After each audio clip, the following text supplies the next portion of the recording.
On the Reconciling Marriages with Coach Jack podcast, Christian psychologist, author, and relationship coach Dr. Jack Ito will help you to build and restore your marriage. By learning just a few relationship skills, you can help your spouse enjoy your relationship more while getting more love and affection from your spouse. Listen to Coach Jack as he helps you with one more step toward a marriage both you and your spouse will love. Good actions are more effective than sharing your feelings when it comes to ending disrespectful behavior. Some time ago, I was interviewed by the editor of an online women's journal. The message she wanted me to give to her readers was that you should talk to your husband if he's being disrespectful, and if talking doesn't work, you should leave him.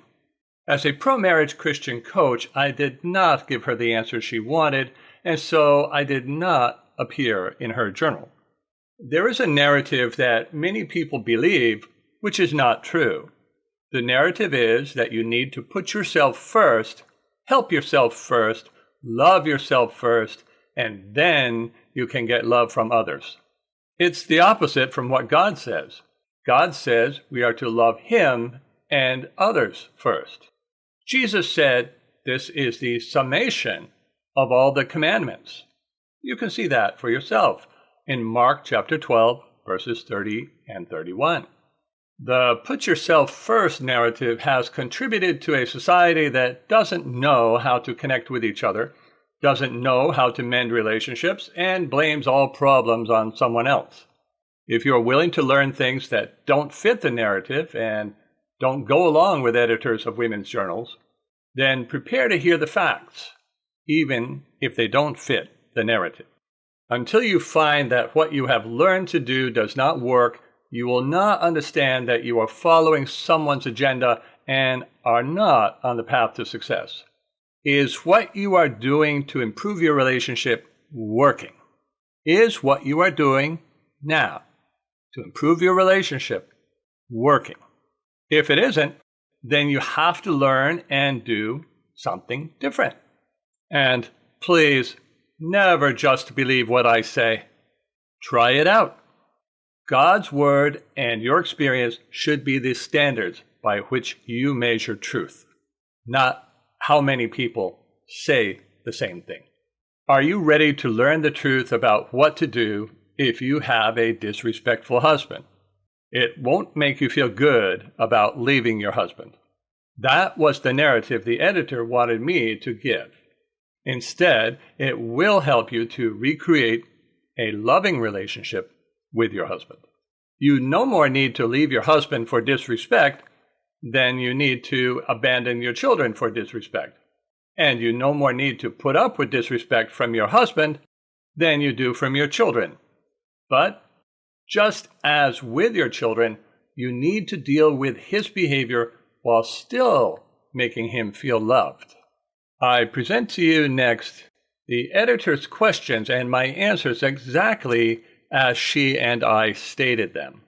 You might have many of the same questions that she did. Editor's question: if you notice your partner talking down to you, how do you decide when it's worth talking to him or her about it to try to resolve it versus when it's okay to let it slide, if ever? Coach Jack's response. Here's what I told him. There's a variety of ways that people use language. One person's put down is another person's affectionate play. More than the words, it's important to pay attention to the intent behind the words. If your partner is trying to hurt you or control you, you never let it slide. Also, if it's something you find personally offensive, you don't let it slide. But when you are just not sure, it's better to give the benefit of the doubt. If you don't, then you might be the one who ends up doing the damage. Her next question: if you decide to bring it up, how do you suggest broaching the topic with your partner? Is there a particular time or situation when it's ideal to bring up the issue? For example, is it better to start a conversation right after your partner makes a disrespectful comment, or should you wait until later? Is there a certain way you suggest wording it as you bring up your feelings? My response: the common notion people have is that talking with your partner about things that bother you will lead to a better relationship. But most of the time, it leads to defensiveness and a more distant relationship. I wouldn't talk about it unless your partner is really mature. For the vast majority of women, it will be better to use a boundary, such as walking away or ending the conversation, rather than talking about it. It gets the message across, avoids argument, and builds respect at the same time. The best time to use boundaries is right away, from the very first instance. It might mean walking out of a restaurant and calling a cab. Although that would be a hassle, it could save many years of damage that could be done by letting it slide. Editor's next question: should you bring up concrete examples of times where you felt your partner was being disrespectful to you? Why or why not? My response: again, it depends on the maturity of your partner. Some men just don't know when they are being disrespectful and are open to examples. But again, the majority will just feel attacked and then either shut down or counterattack. The women I work with are usually able to stop disrespectful behavior in a matter of a few weeks, even though they have spent years complaining and talking to their husbands about it. Editor's question: what can you do to minimize the risk of your partner getting defensive when you bring up your feelings? My response: if you decide to talk about his behavior, there are 3 steps to achieving a good outcome. The first is to talk with your partner when things are going well. That is, when you are both in a good mood and getting along.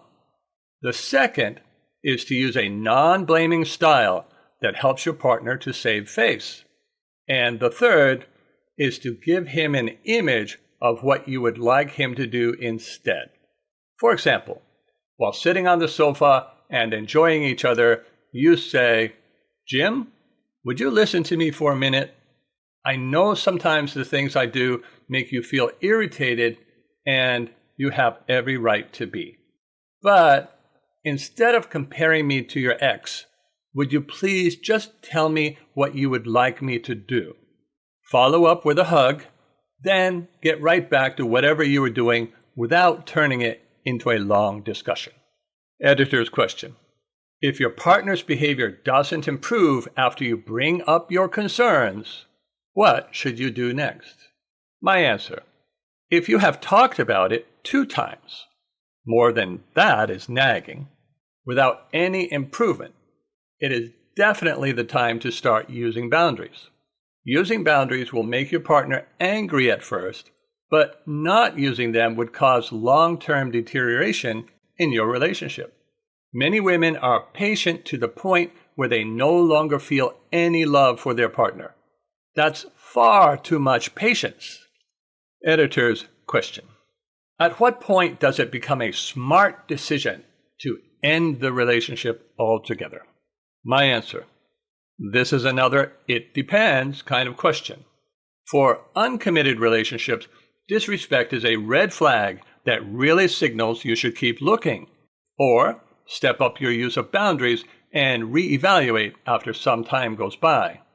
Committing to a disrespectful man is a big mistake because commitment makes men feel more secure and comfortable with their behavior. After all, it worked to get commitment. For women in committed relationships, and especially for married women, disrespect is not a signal to end the relationship. It is a signal that she needs to learn how to earn respect in a secure way while still being a loving partner. The main reason that I specialize in reconciliation is that I see too many people throwing their relationships away when they can be saved with just a few key skills. Editor's next question: is there anything else important to keep in mind when dealing with a partner who's been treating you disrespectfully, particularly in the verbal comments they make to you? My response: Two things to keep in mind are that respect is earned through secure and loving behavior, and that if you want to get respectful behavior from others, you need to also treat them respectfully. Being needy, controlling, or nagging will always result in disrespect. Sometimes women need to work on their own behavior before they can expect to get better behavior from their partners. Editor's next question. I'm unclear on a couple of points. For one thing, I'm a little unclear on why your partner's maturity level influences whether you should bring up an instance in which you feel personally offended or there was ill intention.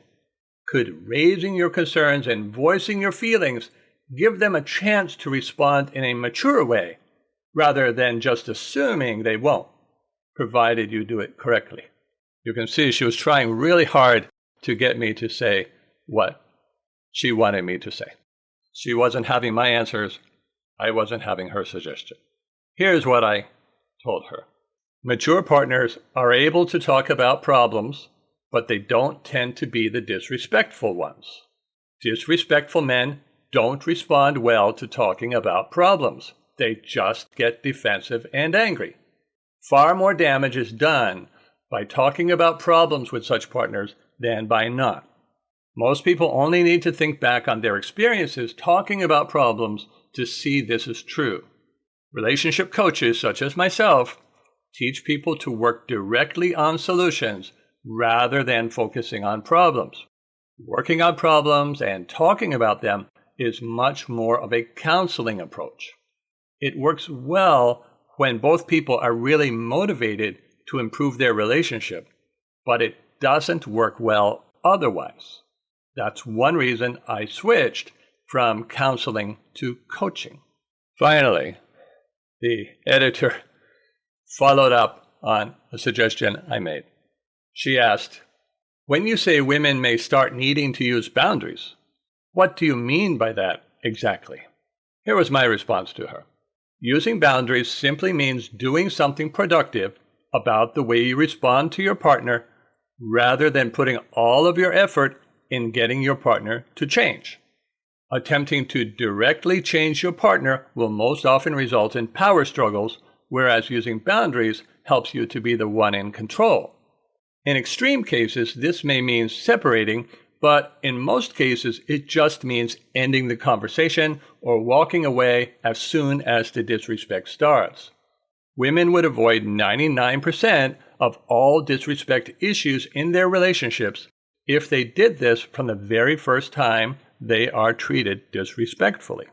Often, when I work with women who have disrespectful partners, I ask them, what do you imagine a secure woman would do in your place? Almost always, they tell me that a secure woman would not put up with such behavior, even though they themselves have been putting up with such behavior for a long time. What I then help them to see is that there are ways to not put up with a behavior while still maintaining a loving relationship. Most women don't know how to balance the two. That's why I wrote What to Do When He Won't Change, Saving Your Marriage When He is Angry, Selfish, Unhappy, or Avoids You. The editor discontinued the interview at this point.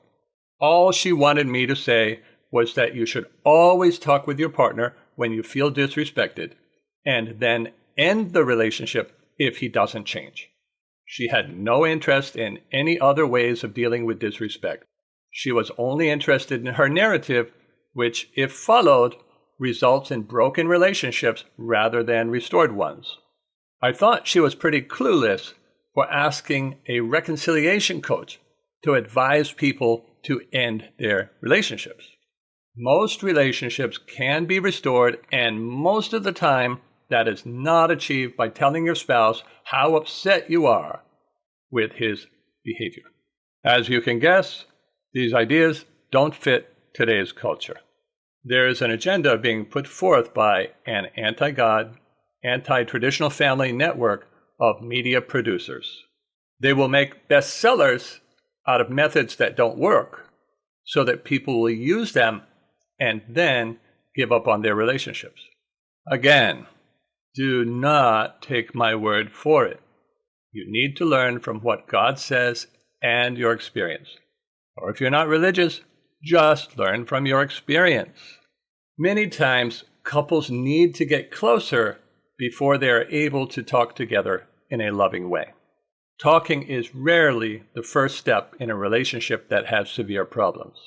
Through coaching, people are learning to stop their own needy behaviors, help their spouse to enjoy them more, and then use boundaries to stop their spouse's bad behavior. This is the same order of improvement as for parenting, by the way. If you have a bad relationship with your child, you need to stop any damaging parenting behaviors you may have, help your child to feel loved and enjoy spending time with you, and then use good boundaries to stop your child's bad behavior. This helps your child to learn essential skills and will restore your relationship with your child. Repeatedly talking to your child about how much you dislike his or her behavior will not get the change that you want. Instead, it will make you and your child dislike each other. Of course, the same could be said for friends, co-workers, parents, and so forth. All healthy relationships require the same skills used in the right order. Let me remind you, as I said in the interview, that there are times for talking about our problems. That is when our spouse responds in a mature, non-defensive way in an otherwise good relationship. Disrespectful men are rarely mature or non-defensive. Because of that, with a disrespectful husband, you improve your relationship and use good boundaries. You don't give up.